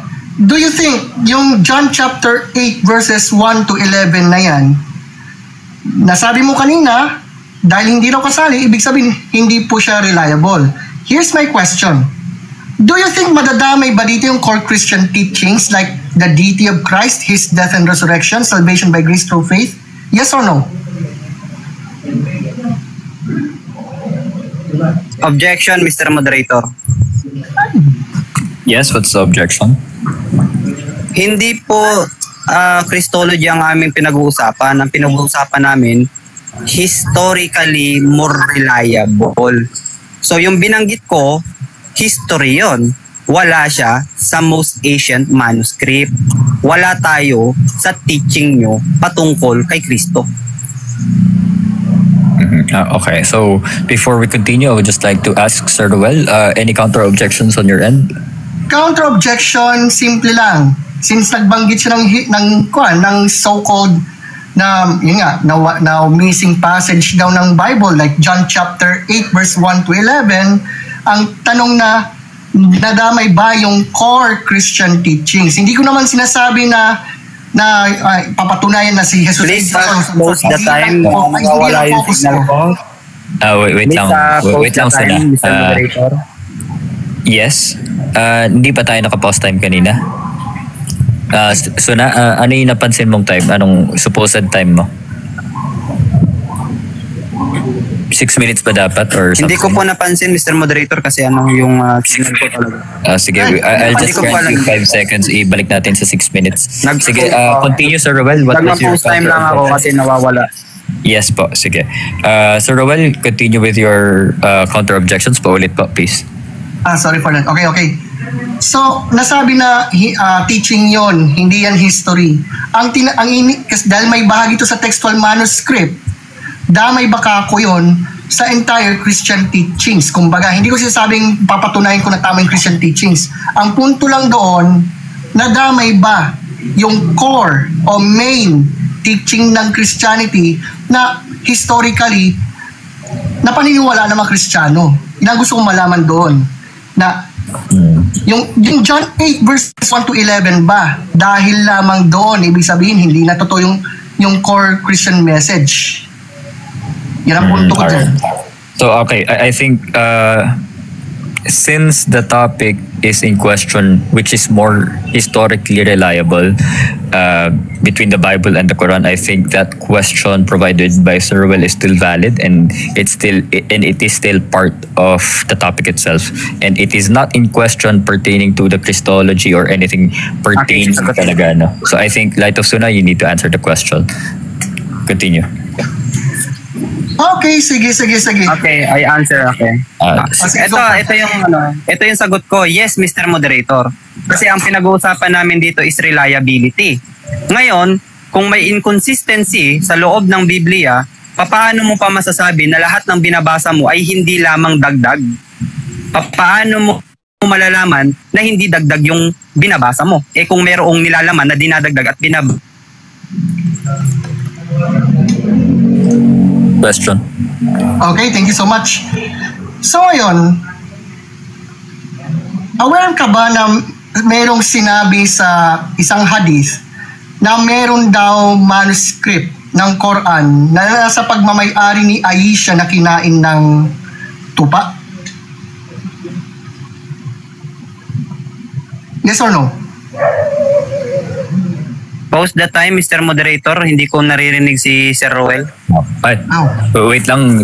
Nawala ata yung timer natin. Alright, so hintayin lang natin yung timer.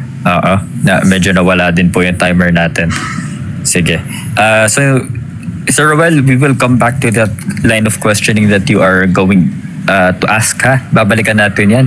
So, habang hinihintay natin si timer, I would just like to remind again, later after this cross-examination provided by Sir Roel towards Light of Suna, we would then proceed towards our closing statements of 7 minutes, I think. Check.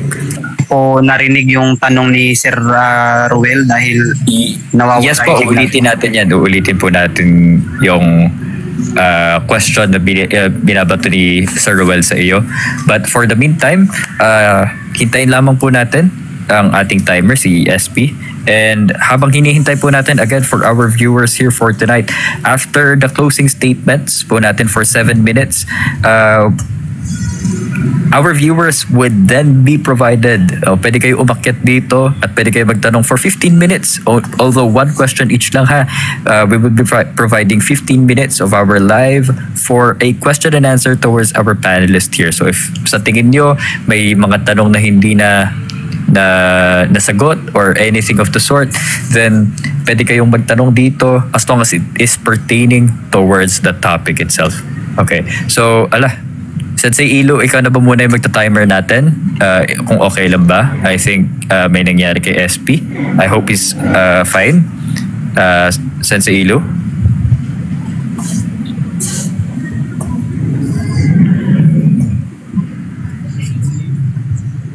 Ayan. Beauty? Hello? Ayan, sige. May magta-timer ba muna? I think something happened kay SP na kailangan natin ng reserba. I can You can be the timer, Ilu. I would just like to clarify. Oo, sure. Ano na ba? Closing na ba? Like ano ba, nasa I think we were already at 5:30. 5:28 if I'm not mistaken. Tama ba ako, Light of Suna? Do you still remember your time?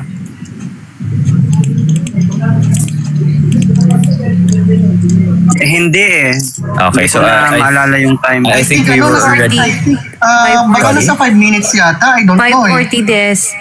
at 5:40. Okay, so 5:40 daw as per Beauty. Thank you so much, Beauty, and thank you so much, You Will Die, for confirming that. All right, so Sensei Ilu, again, here, sige, kaya ba mag 5 minutes 40? Wait lang ha. Okay. So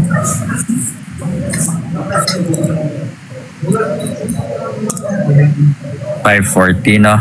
Alright. So habang inaayos po natin, Beauty, kaya mo ba? 5:40?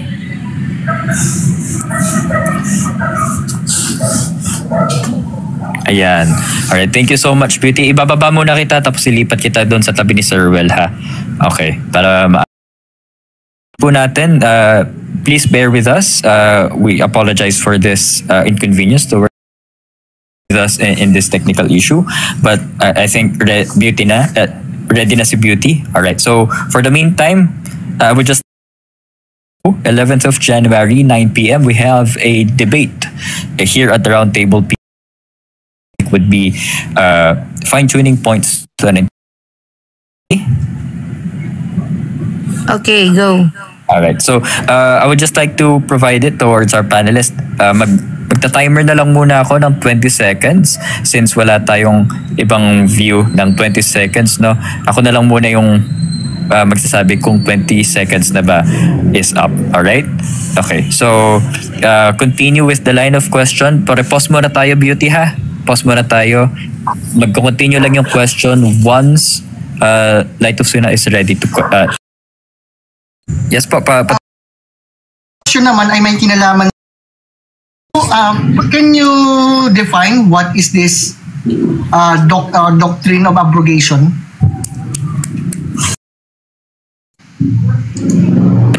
Hindi naman doktrina. Light of Suna, what was your objection? Hindi doktrina ang aming pinag-uusapan, Mr. Moderator. All right. For Sir Ruel, any counter objection on your end? Counter. Simple lang. Nabanggit ko kasi yung abrogation dahil meron akong next question later that when it comes on reliability of the said book. Yun lang naman. What was your question again? Out of clarification? Okay. To clarify kasi, di ba? Ano ba itong yung kuwan na yan, yung abrogation? Kaya syempre gusto kong malaman kung ano yun. Yun lang naman. Hindi ko naman sinasabi na depensahan yan or whatsoever. Kasi meron pa akong kasunod na tanong later on. Yun lang. Alright. Okay. So I think with that, since you are leading naman to a question pertaining to that, I think we could just proceed with the next question pertaining to that same line of questioning, ha, Ruel? So continue. Ako ulit magtatanong? Yes, ikaw pa rin naman nagtatanong. Okay, sorry for that. O sige. Yung ano natin, linawin ko lang yung tanong for sure. So, mayroong tinatawag kasi na teaching about the abrogation kasi. Ngayon, may isang passage na sinasabi na the verse of stoning was revealed and we recited it but it was removed from the Quran by Allah's decree according to Sahih Muslim. Here's the question. Nasaan ba yung passage na yan sa Quran to prove its reliability? Kung meron, hindi po ba siya missing? Okay, ang sagot ko dyan, Mr. Moderator, nandoon na sa sinabi niya. Na sinabi niya doon sa tanong niya ay tinanggal ni Allah. So yun yung sagot, tinanggal ni Allah. Kaya hindi mo mahanap kasi tinanggal ni Allah. Next question. So, ibig sabihin, do you accept that tinatanggap mo ba na yung mga yung merong inalis pala si Allah doon sa sinasabing clear and complete book entitled the Quran? Yes or no? And why?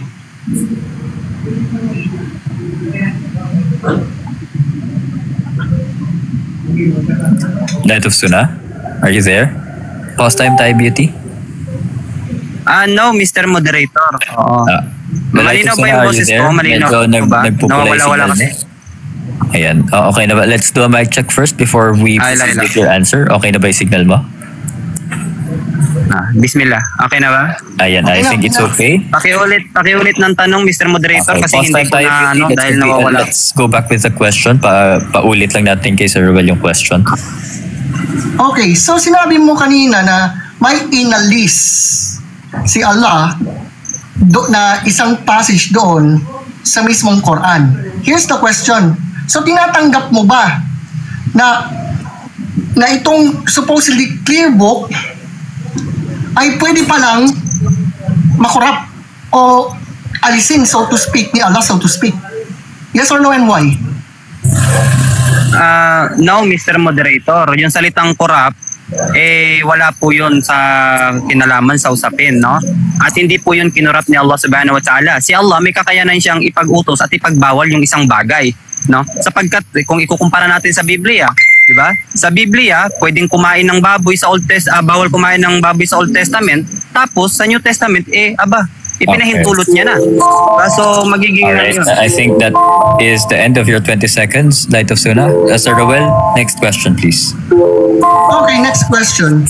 Let me mention Sunan Ibn Majah, na kung saan meron ditong sinabi na the verses of stoning and of sucking an adult 10 times were revealed, and they were written on a paper and kept under my bed. When the messenger of Allah expired or died, and we were preoccupied with his death, a goat entered and ate away the paper. So itong tanong ko, kung talagang reliable ang Quran, perfect, bakit kaya merong isang passage supposedly ng Quran na kinain pala ng isang goat? What will be your explanation to this? Okay, yung hadith na yan, Mr. Moderator, ay da'if. Opo, da'if po yung hadith na yan. At kung pahihintulutan sana na ma-post time, ay ipopost ko dito kung bakit da'if yung hadith na yan. Alright, sige, pause time tayo. SP, no? Sige, Light of Sunnah, gusto ba same position you had earlier so that we are still in the proper positioning? So again, SP, ayan, you are already invited. So please accept the invitation. So again, DS. Ay, sayang hindi makita, no? Pwede ba basahin ko na lang pero at least nakikita naman sa screen na meron akong pinapakita? Yes, but hold on, Light of Sunnah.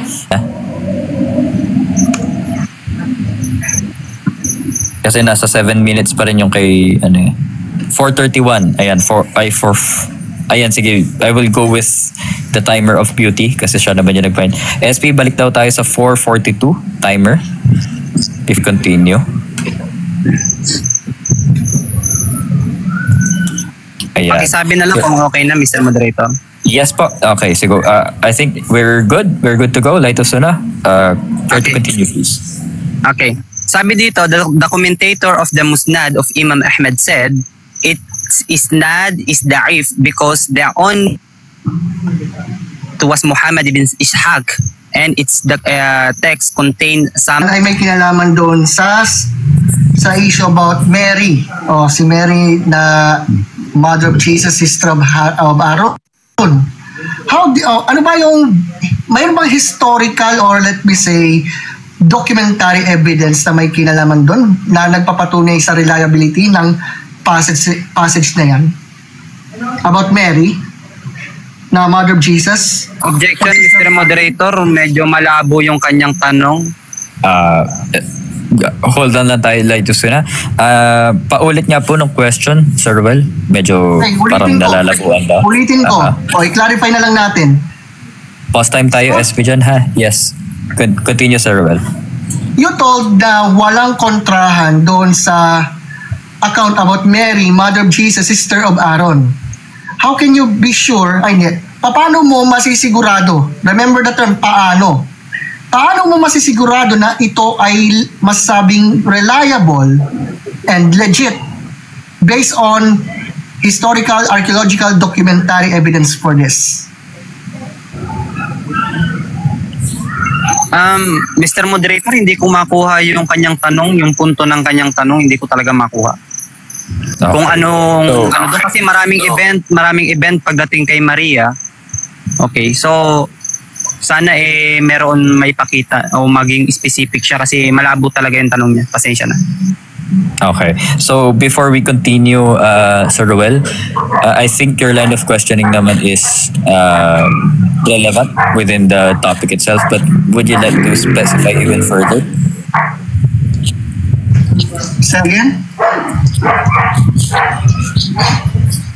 Sir Ruel, are you there? Again, can you provide a little bit more specificity regarding your question? Alright. Pa-specify lalo. Sige. Sabi mo kasi kanina, wala raw contradiction concerning Mary as mother of Jesus and as sister of Aaron. Paano mo masasabing legit yan o reliable? Historically and archaeologically. Okay. Actually, Mr. Moderator, pagdating sa archaeological na historia na sinasabi niya, wala po tayong mababasan, no? Dahil wala naman sigurong historian na aalamin pa yan kung totoo ba na si Maria at si Aaron. Kasi sinagot ko na yan kanina, no? Well. Okay, thank you. You've just answered na reliable ang Quran because Allah told that or Allah revealed that. Paano mo naman masasabi na hindi siya circular reasoning o yung arguing in circles at may tuturing talagang reliable dahil sa pahayag na yan? Oh yes, simple lang. Ang Diyos kasi hindi siya nagkakamali at ang kanyang salita ay walang kamalian. At ang Quran, bigo ka na hanapan ng kamalian. So galing ito sa Diyos at yung Diyos na nagpahayag niyan ang nagsabi patungkol kay Maria. So reliable yan. Next question. Okay, next question. So palagay mo ba dahil doon sa ganong claim, nasabi mo na kanina na dahil ipinahayag daw ito ng Diyos na itong Quran ay so-called reliable, itong tanong ko, paano mo makukumbinsi? Let's say for example, paano mo makukumbinsi ang isang skeptic na mapatunayan yun based on historical reliability ng Quran? Kung yun ang line of reasoning. Simple lang. Sinabi ng Allah subhanahu wa ta'ala sa Quran, afala yatadabbaruna al-Quran, hindi niyo ba sinasalang-alang ang Quran? Kung ito ay hindi galing kay Allah, matatagpuan nyo ito ng maraming kamalian at bigo kang hanapan ito ng kamalian. Ngayon, naghahanap ka ng ganyan, samantalang tinanong kita kanina patungkol kay Moses, okay, sa chapter 3 ng Exodus, circular argument ka rin. So, inconsistent yun pagdating sa'yo. Okay, thank you so much. I think I will go on to the last question na lang, no? Last question. So I will go on to a certain question na dapat mong masagot at this point. Nasabi mo na itong Quran ay revealed from Allah, therefore it's reliable. Ito ba ay pwede rin gamitin ito ng, let's say, Book of Mormon? Kasi sabi rin ng Book of Mormon, ng mga nagdedeklara na inspired by God, na yun, ang Book of Mormon daw ay inspired because God revealed that or God inspired that to Joseph Smith. Do you think magiging pareho na lamang yung reasoning because of it? If yes or if no, then why? Actually, no. Inistrawman mo yung sagot ko eh. Oo, nagbigay ako ng premise kanina. Sinabi ni Allah, hindi nyo ba sinasaalang-alang ang Quran? Kung ito ay hindi galing kay Allah, matatagpuan nyo ito ng maraming pagkakamali. Nabigo kang hanapin, si Roel. Ngayon, yung Book of Mormons, tignan natin kung naglalaman ba ng kamalian o hindi. Kasi ang Biblia, tad-tad po ng kamalian. Napatunayan ko hindi galing sa Diyos. Okay, siguro imbis na last question, ito yung pinakahuli. How did you come to the conclusion that the Quran, that the Bible ay tad-tad ng kamalian? Simple lang, Mr. Moderator, pinakita ko sa kanya kanina, tad-tad ng kamalian. Hindi niya nga nadepensahan, di ba? Marami akong paratang sa Biblia, hindi niya rinibat, hindi niya giniba Yung chapter 9, chapter 8 ng John, verse 1 to 11, hindi niya rin giniba. Marami siyang hindi giniba sa latag ko, patunay yun na yung Biblia tad-tad ng kamalian. Thank you. Ayan. So, alhamdulillah rabbil alamin. Subhanaka la ilma lana illa ma 'allamtana innaka antal alimul hakim. Rabbi shrah li sadri wa yassir li amri wahlul 'uqdatam min lisani yafqahu qawli. Muli, assalamualaikum warahmatullahi wabarakatuh. Pwede ba palakihan ako, Mr. Moderator? So, ngayon mga kapatid, ay napatunayan natin na ang Biblia ay hindi talaga reliable. Okay, hindi talaga siya reliable source at historically hindi rin siya reliable. Marami siyang hindi sinagot kanina. Yung sa Joshua chapter 8 verse 28, tinanong ko siya, totoo bang nangyari ito? Sumagot siya ng yes. Tapos hindi niya naman pala nabasa, sa kanya palang babasahin, tapos na siyang sumagot. Sabi niya, papaano daw ako pumunta sa conclusion na ang Biblia ay tad ng kamalian. Pasintabi na lang nga Sir Ruel, no? Sapagkat hindi mo giniba itong mga hard copy na dala-dala ko. Nagpakita ako ng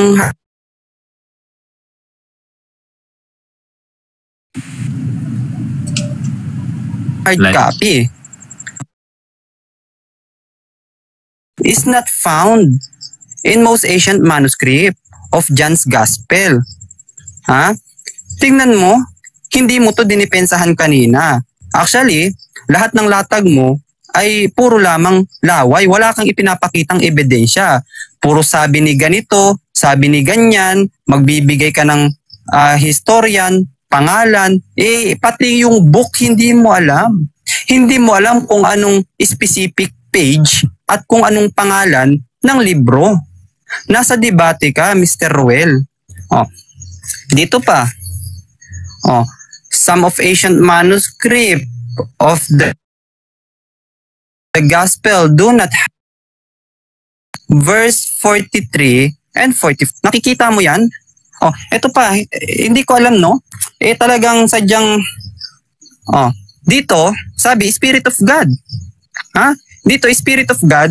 Dito naman, malakas na hangin. Saan ba talaga yung totoo? Meron pang karagdagan. Yung Matthew chapter 28, verse 14, tinanggal nila yon sa New International Version.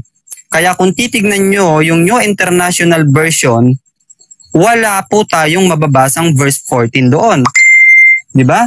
So, kanina, sabi niya, tinatanong niya ako hindi ba circular argument? Hindi ba circular argument yung ginamit mo sapagkat sinabi lang ng Diyos na ganito ganyan, paniniwalaan mo na? Tinanong kita dito kanina sa Exodus chapter 3 Tinanong kita dito sa Exodus chapter 3 verse 2 to 5. Sino ang witness dito? Di ba tinanong kita dito, Sir Ruel?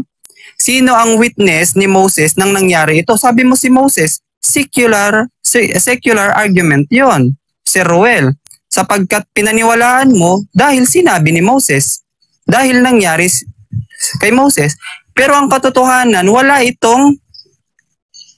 po itong eyewitness. Sir Ruel. Kaya bagsak yung sabi mo kanina na kapag walang itong eyewitness. Wala itong eyewitness. Ngayon, dyan sa natitira kong more than 1 minute. So, ang conclusion natin mga kapatid, dahil hindi na depensahan ni ang ginalaw actually. Wala. Matatalino naman kayo. Pinanood nyo naman simula sa umpisa hanggang sa kasalukuyan. Wala siyang giniba sa mga tindig ko. Maging sa latag niya kanina, wala rin siyang patunay. Puro lang siya nagdadadakdak. Pwede nating sabihin, sarili niya lang ding unawa yun . Hindi siya nagbanggit ng pangalan. Binanggit niya si Tacitus patungkol sa crucifixion ni Jesus. Hindi mo ba alam, Sir Ruel, hindi mo ba alam na yung aklat na sinasabing history na isinulat ni Tacitus, kung di ako nagkakamali, ay debatable. Bakit? Kasi Hudyo siya eh. Hindi siya Kristiyano. Hudyo siya. Papaanong sasabihin niya dun sa sulat niya na Misaya? Ha? Bakit niya binanggit doon na si Jesus ay Misaya? Samantalang ang mga Hudyo, hindi sila naniniwala na si Jesus ay Misaya. Kaya nga debatable yun eh. Sabi ng mga scholar, yung sulat na yon ni Tacitus ay isiningit lang. Ha? Isiningit lang. Dapat aware ka dyan, Sir Ruel. Dapat linalaliman mo yung research mo patungkol dyan sa mga ginagamit mo.